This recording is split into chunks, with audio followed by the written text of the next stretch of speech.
Oi, pessoal, tudo bem? Estamos aqui de volta na nossa sala VIP, conteúdos incríveis aí na plenária, espero que vocês estejam aproveitando bastante. E eu estou aqui com o Steven Choi, um engenheiro que já trabalhou na Intel, trabalhou no Google e recentemente foi trabalhar no projeto de carros autônomos do Uber. Isso faz um mês, mais ou menos. Steven, thank you for having us again. And what I want to talk to you about in this interview is some of your impressions about the conference and about Brazil. I know you know Brazil well. And some of the other sides of Silicon Valley, Google, Uber, and like things we don't usually see. Né? O que eu vou perguntar para ele são algumas coisas assim. A gente já teve uma palestra dele, já falou sobre um monte de inovações legais que vão aparecer, né, de como esse futuro no Vale do Silício está chegando, como esse amanhã já é muito promissor. E eu vou perguntar para ele um pouco sobre o outro lado, sobre como é trabalhar lá e sobre como, às vezes, algumas coisas que a gente acha que funcionam bem não funcionam tão bem assim, como que é a experiência dele lá. E também falei que vou falar para ele perguntar um pouco sobre as impressões dele aqui do Brasil. You want to say something? Yeah, thanks for having me in the first place. There's a couple questions you asked me, so let me try to partition this out Sure. for you. So my impression of Brazil in this particular conference has been actually quite delightfully surprising. So what I mean by that is like the innovation capacity that this country has withhold behind because it's so submerged under the scope of what visibility they have is underestimated. Ele falou que a primeira coisa é que ele está positivamente impressionado com a capacidade de inovação do Brasil e que o que a gente tende a subestimar um pouco a capacidade, a gente deixa isso um pouco escondido aqui. Is that the vision you have outside Brazil? Is like you don't expect much to come from Brazil? I think a lot of people don't know what's going on in Brazil, not having a certain expectation. They can't have expectation because they don't know what to expect. Eu perguntei, você acha que as expectativas de quem vive fora do Brasil para cá são ruins? Ele falou, não, as pessoas muitas vezes nem sabem o que acontece aqui. Então não é como se eles não tivessem expectativa nenhuma. Yeah, I can totally relate to that. I think us Brazilians do that with other countries too. Acho que a gente como brasileiro faz isso também com algumas outras áreas do mundo que a gente não conhece muito bem, né? Talking about expectations, the expectations we have when we talk about Google, Uber, Silicon Valley, in all its aspects, are like the highest ones. Are there any downsides in working in that environment? Eu perguntei se as expectativas que a gente tem do Vale do Silício são super altas, né? A gente espera que é dali que as coisas bacanas saiam. E eu perguntei, tem alguma coisa que não é tão legal assim que acontece? Alguma coisa que é difícil de encarar lá? Yeah, of course. There's a lot of parts in Silicon Valley that the system is obviously broken. Like, when people ask me these questions, I never hear things about what are bad about Silicon Valley companies. I always hear about what is it like to work for a Silicon Valley company. So I'll answer it in like 3 parts to Silicon Valley companies, but I'll give you some time to translate. Ok. Ele disse que tem muitas coisas que não funcionam bem no Vale do Silício. E que esse é o tipo de coisa que as pessoas acabam não perguntando, né? Que a gente tende a ver a parte boa do que acontece lá. E falou que vai dividir a resposta em 3 partes para que eu possa ir traduzindo para vocês. The first part. Disruption is not always good. That's one message I want to put out to people. Disruption means you're actually changing the market for what engineers believe it is good. And it might not be solving the right problem solution set. And that's embedded in Silicon Valley's culture. O primeiro ponto bem interessante é que a disrupção não é necessariamente uma coisa boa, né? A disrupção muitas vezes quer dizer que a gente está indo para o caminho, né, mudando o mercado no sentido de que os engenheiros acham que é o correto. Mas nem sempre isso é o cenário que a gente deseja, né? Então nem toda disrupção é boa. A lot of people believe that if it's solving issues in Silicon Valley, it's solving all the solutions in the world. Muita gente acha, you mean people from Silicon Valley? Yes. Muita gente acha que se eles resolverem os problemas do Vale do Silício, eles resolvem os problemas do mundo, né? São de certa forma alienados ali naquele contexto. And Silicon Valley is very ad hoc, meaning they're very spontaneous to respond to a problem set. And there's not a very progressive system that puts a barrier to innovation. They say, I think this is an innovation, they just go after it. So the whole industry shifts based on one interest point. Like from feeling. From feeling and guts and what they think it is right, the whole industry shifts with it. And I'll give you examples to 1, 2, and 3. Awesome. Ele falou que a inovação acontece, a cultura é tão dinâmica que esse processo todo de encaminhar uma mudança com base em um processo maior às vezes não acontece. Aí vem um feeling de alguém, né, alguém com uma intenção diferente, uma visão de mundo diferente, aposta em alguma coisa que eles acham que é uma inovação boa, e o que tende a acontecer é que todo mundo vai atrás disso, mesmo às vezes sem dados, sem evidências.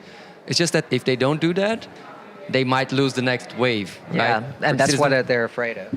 Porque se eles não fizerem isso, eles acabam perdendo a próxima tendência, né? Se você for esperar um fato para consolidar alguma mudança, você pode estar aí 3, 4 meses atrasado, o que nesse mercado quer dizer que você perdeu a corrida. So to the first question, disruption, companies like Airbnb try to monopolize the hotel industry in general, accommodation industry. But that disruption helps a very particular set of people and underestimates how many people are going to be harmed from it. Ele falou, um exemplo de como a disrupção não é necessariamente boa é o Airbnb, que está mudando o paradigma de uma indústria para um segmento de pessoas, não necessariamente para todo mundo. E talvez esteja causando danos muito importantes a uma boa parte das pessoas que dependem da hotelaria como serviço, ou até como like people who depend on it as like they need that service, and people who work in the industry as well, right? And for instance, like Facebook and Google revolutionized how the ad market worked. But is that truly like helpful for just a corporation? They have great propaganda and PR process to make it look really great. But if you truly look into it, the traditional market completely died out because this online market completely grew from this like whole process. Ele falou, por exemplo, o Google e o Facebook meio que monopolizaram a indústria dos anúncios, né? Trouxeram a indústria da propaganda para uma era digital. E isso serve para algumas pessoas, mas isso acabou eliminando um mercado todo e que ainda tinha função, né? Que ainda poderia ser bem aproveitado em outras coisas. Mas aí, como a força do Facebook e do Google, por exemplo, é tão grande, eles acabam tomando o espaço de gente e tirando soluções do mercado, a gente pode dizer. And when these new disruptions happen, they don't have a placement of retraining positions for those people who's going to get impacted by it. E quando esse tipo de disrupção acontece, não existe um plano para o que fazer com essas pessoas que foram impactadas negativamente, né? A gente não planeja para o que vai acontecer com essa indústria quando ela acabar. I could say that we're doing that with drivers nowadays. Like, we're building the autonomous vehicle economy, and no one's worried about what's going to happen to like professional drivers, right? Yeah, exactly. And we should start having this discussion now than later. Eu falei que a gente, de certa forma, está fazendo isso com os motoristas hoje, né? A gente está caminhando a passos largos para uma indústria de carros autônomos e ninguém está pensando em qual é o futuro para esses motoristas, né? E ele falou que é melhor fazer isso agora do que esperar isso acontecer e depois desenvolver um plano para isso. And let's talk about momentum shift, because I want to bring this one before in case time is short. Sure. So when Silicon Valley goes through a momentum shift, everybody verges into it. So there's not a diversity of tech. It's a very narrow band of tech that gets developed during that phase.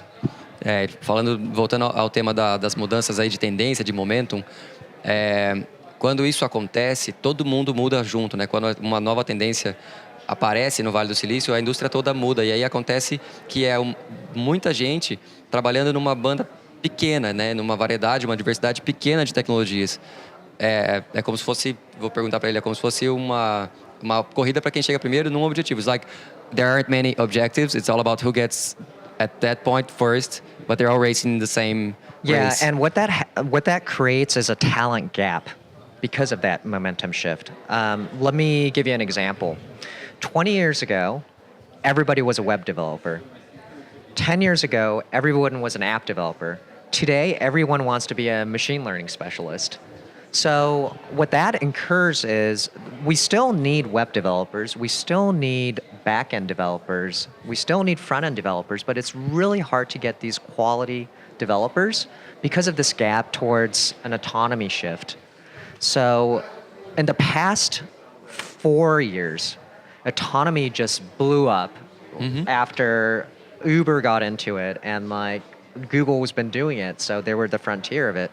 And the past 2-3 years, you've seen about 30 autonomous companies or related companies get created in a very short span of time. Ele falou que quando essas mudanças acontecem, essas tendências mudam muito rapidamente, o que acontece é que fica um gap de talento, né? Um gap de habilidades. Por exemplo, todo mundo foi um desenvolvedor web há 4 anos atrás, há 2 anos, há um pouco há mais tempo que isso ele falou, na verdade. Depois a gente teve a onda dos desenvolvedores de aplicativos.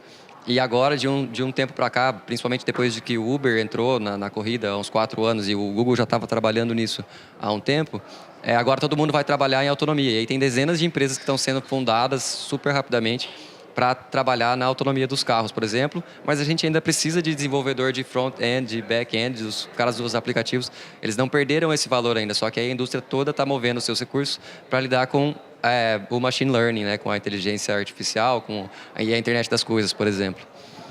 And these are fundamental things that we should think about. E isso são coisas fundamentais que a gente precisaria avaliar. And the last part, Silicon Valley thinks that if it works for Silicon Valley, it's going to work everywhere in the world. E a última parte, que era aquela de que se funciona no Vale do Silício, funciona no mundo todo. Let me give you an example. In San Francisco, currently you don't have fiber internet. So internet is actually pretty slow in San Francisco. Really? It's quite slow. Por exemplo, em São Francisco, isso eu não sabia, a internet não é de fibra hoje, é uma internet relativamente lenta. Well, it's slow for your standards. If you compare it to Brazilian standards, probably it's going to be good. Yeah, but still quite slow Just kidding. compared to the normal, right? And so Google launched this initiative of Google Fiber, thinking that that's an issue that San Francisco really needs. And if you actually go to other cities and other countries, it's not a relationship with faster internet access that's needed. What they need is just reliable connection that's at a certain amount of speed. You don't need to blast Boost it up. Yeah, you don't need to boost it up to 100 megabps in every single residential area. So that's like an example of a Silicon Valley mindset. Um exemplo desse pensamento de que o que acontece no Vale do Silício pode ser replicado para o mundo todo é que, por exemplo, em São Francisco a banda é lenta, e aí o Google lançou esse projeto de levar o Google Fiber, que era para acelerar a velocidade da banda na área de São Francisco e expandir isso para o mundo depois. Mas o que a gente tem visto é que fora do Vale do Silício, fora ali da Califórnia, o problema não é deixar a internet cada vez mais rápida, não é chegar a 100 megas. Ter uma quantidade uma internet que seja confiável, né, que as pessoas possam depender, mesmo que ela for um pouquinho mais lenta. Another example would be trying to give access, like Facebook is working on this thing called Project Aquila. Google was working on it at one point to beam internet from the sky and provide accessible internet access to third world countries like Peru and Africa. Um outro exemplo disso what's the name of the project? It was Project Aquila. And Project Titan was the one that Google did. Um exemplo disso também é o projeto Ecola do Facebook e o projeto Titan do Google, que tinham a intenção de levar a internet para países mais pobres, como por exemplo o Peru e a África, e que iam fazer isso usando o espaço, né, emitindo o sinal para o espaço e devolvendo. But if you truly look into the needs and the demand these people who live there need, is not internet. They need fresh water if you've been to Africa. They need a bicycle before they need connectivity. If you have connectivity, you need electricity, and a lot of those areas don't even have electricity. So how are they going to charge for their devices which they cannot afford? Yeah. So this is how Silicon Valley misinterprets what the demand is versus what the need is actually for these people. E aí, se você for na África, por exemplo, você vai ver que a necessidade não é conexão, é primeiro água. Se for em outro lugar do mundo, de repente, a necessidade deles é uma bicicleta. E é um tipo de projeto que, como que eles vão cobrar por isso depois? Como que isso vai ter futuro? Sendo que essa demanda nem foi estimada, tem alguns passos de necessidade que precisam ser preenchidos antes disso, né? E aí,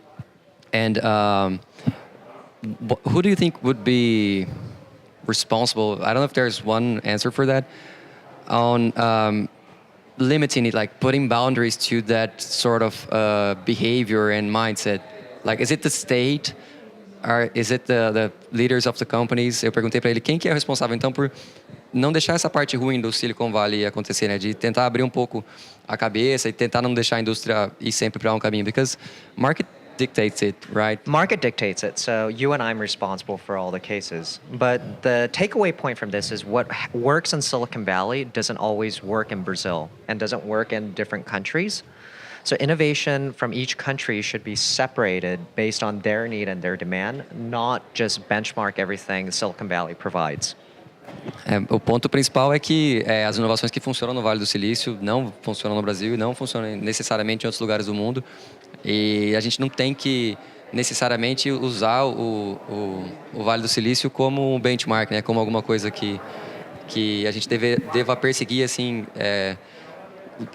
tão profundamente. What do you think about? I hear that like every week or so, like they're trying to build a Silicon Valley in Abu Dhabi. They're trying to build a Silicon Valley in São Paulo. They're trying to replicate it. Do you think they're ever going to be able to do that? And if they do, would that be a good thing? Having an innovation hub, an innovation center is quite important because to have an environment like that really combines a new era of that particular country. However, just benchmarking what works in the US and bringing it in without retrofitting it, that's the need of the culture that stands in the country, is quite dangerous. An example would be a Chinese version of Silicon Valley, if you go to Shenzhen, is completely retrofitted for what their needs are. They're a hardware, software integrated type of startups exist there. And then you organically grow from it. But if you just say, oh, this works in Silicon Valley, so I'm going to do this. There's an Uber in Silicon Valley, so I'm going to bring it here and build the same thing. There's an Airbnb, so I'm going to retrofit it for Brazil. You probably have to get a little bit more innovative than just that. Ele falou, eu perguntei para ele, eu falei, tem um monte de cidade do mundo, a cada semana aparece um projeto novo desse tipo, de que vai ter um Vale do Silício novo em Abu Dhabi, a gente vai trazer vai criar um Vale do Silício em São Paulo. E eu perguntei para ele se isso é uma coisa boa e se é possível a gente replicar. Ele falou que ter um centro de inovação é muito importante, marca uma mudança de paradigma nos lugares onde isso acontece. Mas a ideia não é replicar o que acontece no Vale do Silício e em outros momentos. A gente precisa, se a gente for falar do Brasil, tropicalizar isso, ver quais são as necessidades que o Brasil tem e seguir trabalhando nessa direção. Então não é uma questão de eu vou trazer o Airbnb para o Brasil e vou aplicar isso da mesma forma. Não. E um exemplo que ele deu de onde isso tem funcionado bem é na China. A China importou essa cultura de criar centros de inovação, mas lidando com os problemas que eles têm na China, com as necessidades deles lá. One last question. Silicon Valley is also a cultural benchmark for companies in Brazil and all over the world. What shouldn't we import from that? What aspect of the Silicon Valley culture, like the way we treat workers or the way we do our schedule, like our work schedule, we shouldn't bring to other countries? A minha pergunta para ele foi, o Vale do Silício também é culturalmente uma referência para a gente quando a gente fala do trabalho interno das empresas, de como tratar os funcionários e tudo. Perguntei para ele que a gente não deveria trazer do Vale do Silício para cá. Don't solve the problem from your desk. Never import that. That is the most important lesson I could give you guys. A lot of Silicon Valley engineers solve their problem from the desk. Acho que é o jeito perfeito da gente. I think that's the perfect way to end this conversation. Eu pergunto o que a gente não deveria importar. Ele falou, não resolve os problemas do seu escritório, da sua cadeira.